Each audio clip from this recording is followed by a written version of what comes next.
یہ کہانی ہے طاقت، سیاست اور بدلتی دنیا کی، جہاں ہر نام اپنے اندر ایک طوفان چھپائے ہوئے ہیں۔ عمران خان، لبنان، اسلام آباد، دمشق اور فلسطین، یہ سب نام نہیں، یہ ہے آج کی دنیا کی سب سے بڑی حقیقتیں، اور میں ہوں انس احمد زائی، آپ دیکھ رہے ہیں سچ کی آواز۔ بسم اللہ الرحمن الرحیم۔ السلام علیکم ناظرین، آج کی ویڈیو میں ایک ایسی خبر، ایک ایسے سوال اور ایک ایسی بحث کے گرد جس نے پورے پاکستان میں بے شمار سوالات کھڑے کر دیے ہیں۔ سوشل میڈیا پر مختلف صحافیوں کے رپورٹس اور سیاسی حلقوں کی بات، اور عوام کے ذہن میں صرف ایک سوال ہے کہ کیا واقعی عمران خان صاحب کو جیل سے کہیں منتقل کیا گیا ہے؟ اگر ہاں یعنی منتقل کیا گیا ہے تو کیوں؟ اگر منتقل نہیں کیا گیا تو پھر اتنی بحث کیوں؟ تو ناظرین، آج ہم جذباتی نہیں ہوں گے، آج ہم اس معاملے کو سمجھنے کی کوشش کریں گے۔ ناظرین، اس معاملے کو سمجھنے سے پہلے تین باتیں آپ کے سامنے پیش کروں گا۔ نمبر ایک کہ اگر عمران خان صاحب مئی کے جو واقعہ ہوا تھا اس کے اوپر معافی مانگے تو عمران خان صاحب جیل سے باہر نکل سکتا ہے۔ نمبر پہ اگر عمران خان صاحب اس نظام کو یعنی شہباز اور زرداری کو تسلیم کر لے تو عمران خان صاحب باہر آ سکتا ہے۔ تیسرے نمبر پہ اگر عمران خان صاحب خاموش رہے اور 5 سال یہ نظام کو چلنے دے تو پھر بھی عمران خان صاحب کے لیے جیل سے نکلنا مشکل نہیں ہوگا۔ ناظرین، بات یہ ہے کہ عمران خان صاحب اگر یہ تینوں باتیں مان بھی لیں تو کیا عوام بھی یہ باتیں مان جائیں گے؟ اور سب سے پہلے ناظرین بات یہ ہے کہ عمران خان صاحب کبھی یہ تینوں آپشن نہیں قبول کریں گے۔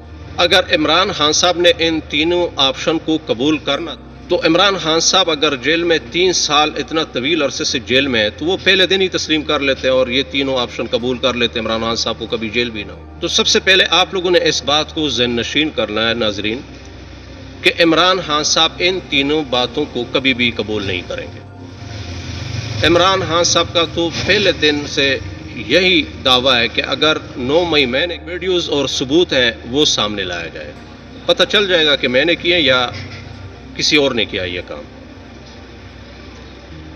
دوسرے نمبر پہ کہ عمران خان صاحب اس نظام کو تسلیم کر لیں، عمران خان صاحب کبھی بھی قبول نہیں کریں گے۔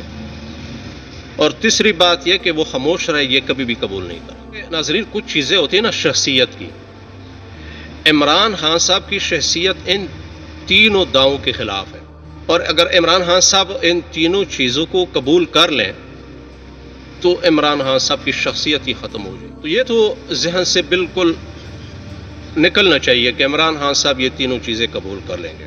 اب ویڈیو کی طرف آ جاتے ہیں کہ سیاسی جو افواہیں اتنے تیزی سے کیوں پھیلتی ہیں۔ پاکستان کی سیاست میں ایک چیز بہت طاقتور ہے ناظرین، وہ کیا چیز ہے؟ وہ معلومات سے زیادہ تاثر ہے۔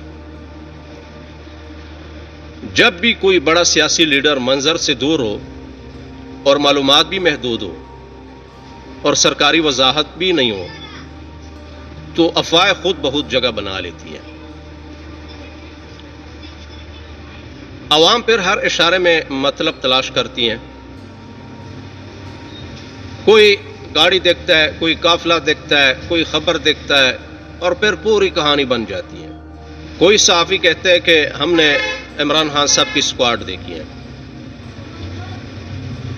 اور یہ عمران خان صاحب کی ذاتی سکواڈ نہیں ہے کیونکہ وہ ایک سابق وزیر اعظم رہ چکا ہے، ان کا اپنا سکواڈ، اور عمران خان صاحب سکواڈ کے بغیر تو باہر نکل بھی نہیں سکتا۔ تو مطلب یہ کہ پھر کہانیاں بن جاتی آسانی سے۔ لیکن ناظرین، سوال یہ ہے کہ کیا ہر کہانی حقیقت بھی ہوتی ہے؟ ضروری نہیں ہوتی۔ اب عمران خان کی جو سیاسی حیثیت ہے اور اتنی دلچسپی کیوں ہے ان کی خبروں میں، سمجھنا ضروری ہے کہ عمران خان کے بارے میں ہر خبر اتنی بڑی کیوں بن جاتی ہے۔ وجہ صرف سیاست نہیں، وجہ یہ کہ وہ پاکستان کی حالیہ سیاسی تاریخ کے سب سے زیادہ زیر بحث رہنے والے رہنماؤں میں شامل رہے۔ ان کے حامی ہر خبر کو اہم سمجھتے ہیں، اور ان کے جو مخالفین ہیں ہر تبدیلی کو سیاسی اشارہ سمجھتے ہیں، اور میڈیا جانتا ہے کہ اس موضوع میں عوامی دلچسپی بہت زیادہ ہے، اس لیے کبھی کبھی بحث جو ہوتی ہے وہ خبر سے بڑی ہو جاتی ہے۔ اب اگر واقعی کوئی منتقلی ہوئی ہوتی ہے عمران خان صاحب کی تو عام طور پر کیا نشانی ہوتی ہے؟ اور یہ عمومی بات بھی ہے، اگر کسی ہائی پروفائل شخصیت کی منتقلی ہوتی ہے تو عام طور پر چند چیزیں بعد میں سامنے آتی ہے۔ پہلے ان کی جو قانونی ٹیم کی معلومات ہوتی ہے، اور دوسری سرکاری وضاحت ہوتی ہے، اور تیسرے نمبر پر عدالتی حوالہ ہوتی ہے، اور اسی طرح جو متعدد ذرائع ہوتی ہے، یعنی صحافی یا حکومت کی سائڈ سے یا اسٹیبلشمنٹ کے سائڈ سے جو ذرائع ہوتی ہے اس کی تصدیق ہوتی ہے۔ اگر یہ سب نہ ہو تو پھر محتاط رہنا چاہیے، سنسنی نہیں پھیلانی چاہیے، کیونکہ سیاست میں شور اور حقیقت ہمیشہ ایک جیسا نہیں ہوتا۔ اب کیا پس پردہ سیاسی رابطے ہو سکتے ہیں؟ اور ایک سوال جو اکثر پوچھا جاتا ہے کہ کیا سیاست میں بیک ڈور رابطے ہوتے ہیں؟ تو اس کا ناظرین مختصر جواب یہ ہے کہ سیاسی رابطے نئی بات نہیں ہوتی ہیں، لیکن رابطہ اور معاہدہ ایک چیز نہیں ہوتے ہیں۔ لوگ اکثر کسی ملاقات کو دیکھ کر نتیجہ پہلے نکال لیتے ہیں، جبکہ اصل تصویر بعد میں واضح ہوتی ہے۔ اب اپوزیشن، حکومت اور عوام، تو ناظرین یہاں ایک اور اہم نقطہ بھی ہے کہ پاکستان کی سیاست صرف لیڈرز کی سیاست نہیں، معیشت، بجٹ، روزگار، مہنگائی، نوجوانوں کا مستقبل، یہ اصل موضوعات ہوتے ہیں۔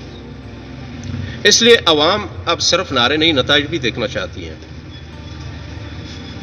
ہر جماعت کو آخرکار پالیسی اور کارکردگی پر جواب دینا پڑتا ہے۔ تو آج ہم نے کوشش کی کہ شور سے ہٹ کر معاملہ سمجھا جائے۔